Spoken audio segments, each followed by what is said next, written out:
The Patterson family boardroom always felt cold, even in summer. Maybe it was the steel gray walls or the floor-to-ceiling windows that looked out over Manhattan, but today it felt especially frigid. I sat at the massive oak table, my hands folded neatly in my lap, watching my father pace like a caged lion. Marcus Patterson wasn't used to waiting. As CEO of Patterson Industries for the past 30 years, he was used to others waiting for him. But today was different. Today, he had to wait for the family trust lawyer to arrive for what he thought would be a simple meeting, cutting off his only daughter from her inheritance. My brothers, James and Andrew, sat across from me, identical smirks on their faces. They'd always been Dad's golden boys, following his playbook to the letter. Business school, management training, corporate ladder climbing. Meanwhile, I'd chosen a different path. Finance, investment banking, private equity. Waste of time, Dad had called it. Real power is in running things, not counting other people's money. If only he knew. "Where is Harrison?" Dad snapped, checking his Patek Philippe watch for the third time in 5 minutes. "He's never late." "Traffic," I said softly, knowing exactly why our family lawyer was delayed. He mentioned having another meeting first. James snorted, probably trying to find a way to talk Dad out of this. He leaned back in his chair, adjusting his Italian silk tie. Not that it'll matter. I remained silent, thinking about the meeting I'd had with Harrison 3 months ago, right after I discovered what my brothers had been doing with the company's pension fund, the offshore accounts, the creative accounting, the massive loan they'd taken out to cover their tracks, a loan I now owned. The door opened, and Harrison walked in, his usual confident stride replaced by something more cautious. Behind him came another man, tall, sharp-suited, carrying a leather briefcase I recognized. "Mr. Patterson," Harrison said, his voice carefully neutral. "I apologize for the delay. This is Mr. Banks from Everett Capital Partners." He insisted on joining us. Dad frowned. "This is a family matter, Harrison. Why is there an outsider here?" Before Harrison could respond, I stood up, because I asked him to come. The room went silent. My father's eyes narrowed, that familiar look of disappointment crossing his face. "Olivia, what are you playing at?" Mr. Banks placed his briefcase on the table and clicked it open. "Perhaps we should begin with the reason for today's meeting, Mr. Patterson. You wanted to discuss changes to the family trust." Dad straightened, regaining his composure. "Yes, simple changes. My sons will inherit equal shares of the trust and company leadership. Olivia will be removed entirely." "I see." Mr. Banks pulled out a folder. "And the reason for this change?" "She's not qualified," James cut in. "She abandoned the family business years ago, went off to play banker while we stayed and built something real." I almost smiled at the irony. Almost. "Actually," Mr. Banks said, laying out several documents, "we should discuss qualifications, particularly regarding the company's current financial position." Andrew leaned forward, his face darkening. "What does that have to do with anything?" "Everything," I said quietly. "Tell them, Mr. Banks. Tell them who really owns Patterson Industries' debt now." My father's hand froze on his water glass. "What?" Mr. Banks cleared his throat. 3 months ago, Patterson Industries took out a $40 million loan to cover what was listed as operational expenses. This loan was secured against company assets, including the family trust holdings. Last week, that loan was purchased by a private investment group. "So," James snapped, What does that have to do with Olivia? I stood up slowly, placing my own folder on the table. The investment group is mine, James. I own your debt. All of it. The color drained from my father's face. That's impossible. You couldn't. Couldn't what, Dad? Couldn't figure out what they were doing? Couldn't trace the money? Couldn't afford to buy a $40 million loan? I opened the folder, revealing bank statements and transfer records. While you were busy dismissing me as just your disappointing daughter, I was building my own empire. And now, I own yours. James jumped to his feet. She's bluffing. She has to be. Mr. Banks shook his head. I assure you, she's not. Ms. Patterson's investment firm now holds controlling interest in your debt. And given certain irregularities we've discovered in the company's pension fund management, she would be within her rights to call that debt due immediately.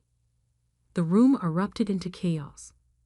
James started yelling about family loyalty. Andrew slumped in his chair, his face ashen.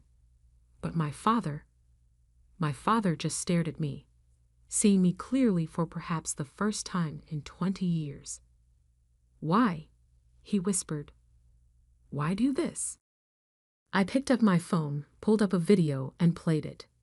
The security footage showed James and Andrew in the company vault late at night, removing documents, replacing files. Because someone had to stop them, I said. Someone had to protect the people whose pensions they were stealing, the families they were destroying. I paused the video. I tried to tell you last year, remember? But you said I was just jealous of their success. Harrison cleared his throat. Mr. Patterson, given these revelations, perhaps we should postpone any changes to the trust until what? I cut in. Until they find another way to hide what they've done. No, we're going to handle this now. I turned to Mr. Banks. Show them the terms. He pulled out another document, this one thick with legal language. Ms. Patterson is prepared to restructure the loan, maintain the company's operations, and protect the pension fund on one condition. What condition? My father asked, his voice barely audible. I met his eyes. I take control. Full control. The company, the trust, everything. James and Andrew resign immediately, and you step down as CEO. You can't do this, James snarled. We're family. Family? I laughed, but there was no humor in it. Family doesn't steal from their workers. Family doesn't destroy lives for profit.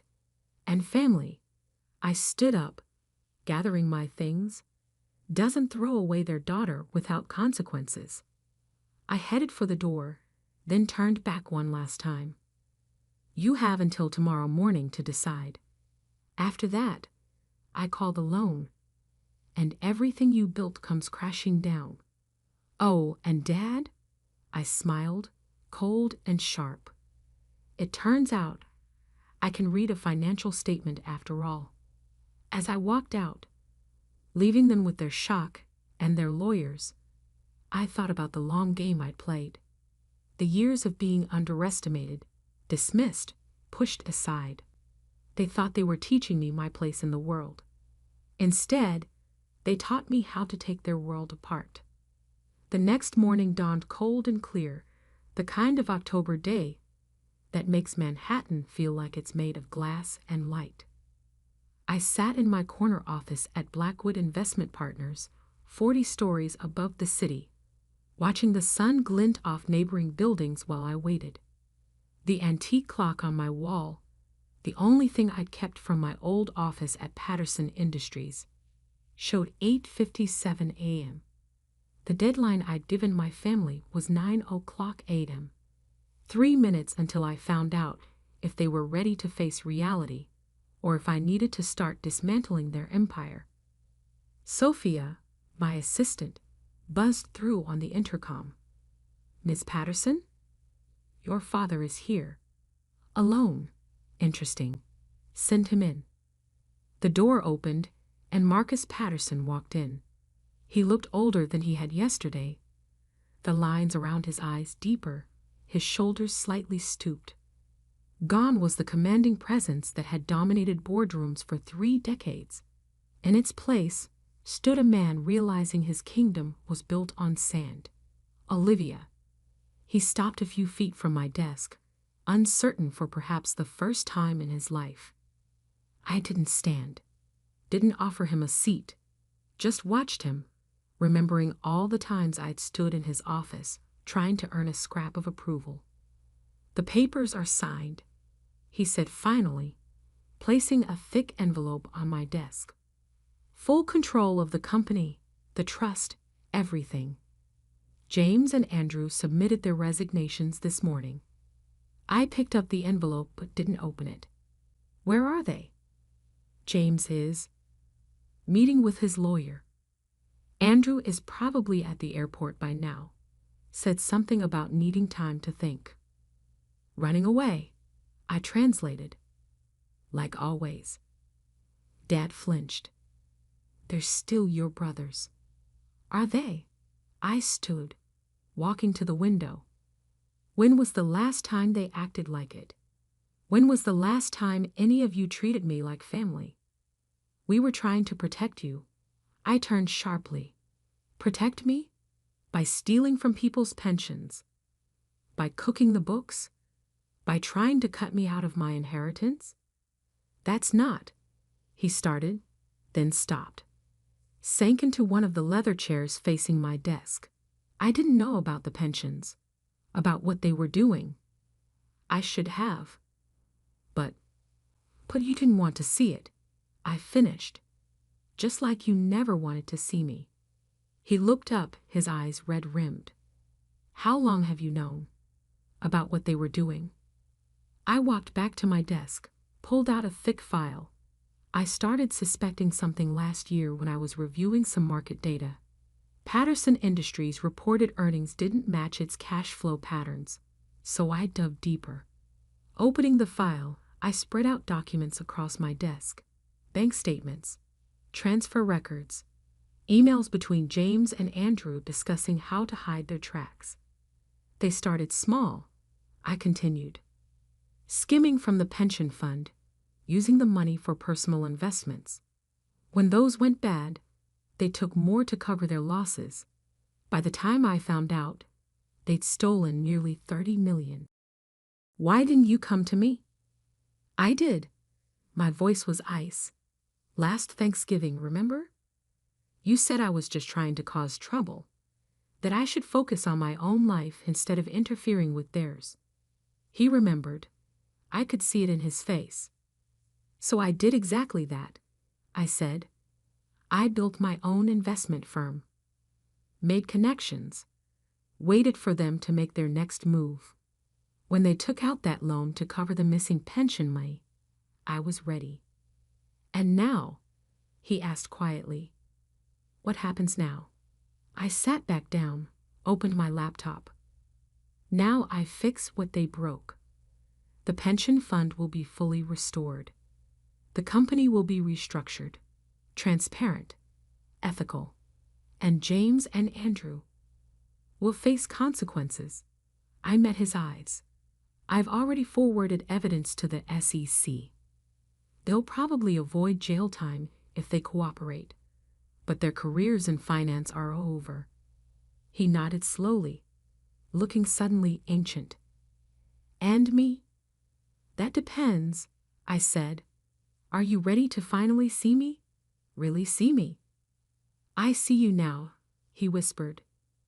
God help me, I see you now. I pulled out another document, slid it across the desk. Then prove it. This is a consulting contract. 3 years, advisory role only. You help me clean up this mess, rebuild the company's reputation. But I'm in charge. He picked up the contract, hands shaking slightly. Why offer me anything? After everything. Because unlike them, you didn't steal. You were just blind. I paused. And because someone once told me that real power isn't just in taking control, it's in knowing when to show mercy. Who told you that? Mom did. I watched his face carefully. The day before she died, when she made me promise to watch over the family legacy. Not the money or the company. The values she thought we still had. For the first time in years, I saw tears in my father's eyes. She always saw things clearer than I did. Yes, I agreed. She did. The silence stretched between us, heavy with decades of missed opportunities and unspoken words. Finally, he picked up the pen I'd left next to the contract. If I sign this, he said, what guarantee do I have that you won't just destroy everything anyway? The same guarantee I had growing up, I replied. Not at all. You'll just have to trust me. Like I once trusted you. He signed. As he stood to leave, he turned back. The woman you've become, your mother would be proud. I know, I said softly. I just wish you had been too. After he left, I sat in my office for a long time, looking at the signatures on the contracts that changed everything. The company was mine now. The trust, the legacy, everything they tried to take from me. But as I looked out over the city I'd conquered, I realized this wasn't the end. It was just the beginning. Because taking control was one thing. Keeping it would be another battle entirely. 6 months passed like a storm. Fierce, transformative, and leaving nothing untouched in its wake. I sat in what used to be my father's office, now mine, reviewing the quarterly reports that showed just how much had changed at Patterson Industries. The pension fund was fully restored, with additional compensation for affected employees. Our corporate governance structure had been completely overhauled. Transparency initiatives were in place, and our stock price, after an initial drop when the scandal broke, was slowly climbing back up. But not everyone was happy with the new regime. Sophia knocked on my door. Miss Patterson? The board members are assembled for the quarterly meeting. I closed the report and stood, straightening my blazer. Thank you, Sophia. And the other matter? She handed me a thin folder. Just arrived. You'll want to see this before you go in. Inside was a letter from James's lawyer, demanding a review of his resignation terms, claiming coercion, threatening legal action. Typical James, always thinking he could bully his way back to power. I smiled, tucked the folder under my arm, and headed to the boardroom. The tension was palpable as I walked in. Half the board were old guard, my father's cronies who'd looked the other way for years. The other half were my appointments, ethical, sharp, and uncompromising. The divide was visible even in how they sat, clustered on opposite sides of the table. My father sat in the corner, quiet but watchful. In the past 6 months, he'd surprised me. He'd actually been helpful during the transition, providing insights into old agreements and relationships that needed attention. Maybe he was trying to atone. Maybe he just wanted to stay relevant. Either way, I'd keep him close. Trust, but verify. Another lesson learned the hard way. Good morning, I said, taking my seat at the head of the table. Let's begin with the quarterly numbers. For the next hour, we went through the standard updates. Revenue was stabilizing. New compliance measures were in place. Employee confidence was rising. Then came the part I knew would spark conflict. Now, regarding the proposed restructuring of our international operations, Ms. Patterson interrupted Harold Winston, one of the old guard directors. Before we continue, there's something the board needs to discuss. I raised an eyebrow. Go ahead. He cleared his throat, clearly uncomfortable, but pressing on. We've received Concerns about the pace and extent of changes being implemented. Some major shareholders feel. You mean James feels? I cut in. Let's not pretend this is coming from anywhere else. I received his lawyer's letter this morning. Murmurs around the table. Winston shifted in his seat. James represents significant family interests. James represents nothing, I said sharply. His shares are in trust pending the SEC investigation. He has no standing here. But the family legacy. The family legacy. I stood up slowly, placing both hands on the table, was nearly destroyed by the very people you're trying to defend. Or have you forgotten about the stolen pensions? The fraudulent reports? The families who almost lost everything? Silence fell. Even Winston looked away. I opened my laptop, turned it to face the board. Since we're discussing family interests, let me show you something. On the screen was a series of emails, old ones, dating back years, showing board members, including Winston, being warned about irregularities in the company's finances. Warnings they'd ignored. I've been very generous, I continued. When I took control, I could have cleaned house entirely, reported everyone who turned a blind eye. But I believed in second chances. I closed the laptop. Don't make me regret that decision. The message was clear. The old guard slumped in their seats. Now, I said, sitting back down, shall we return to the international restructuring? The rest of the meeting proceeded smoothly. Afterwards, my father lingered behind. That was well handled, he said quietly. I learned from watching you, I replied. The good and the bad. He nodded, understanding the double edge in my words. James won't stop, you know. He'll keep trying to find a way back in. Let him try. I gathered my papers. I'm not the same person he could push around anymore. No, my father agreed. You're not. He paused at the door. Your mother? She always said you were stronger than all of us combined. I never understood what she meant until now.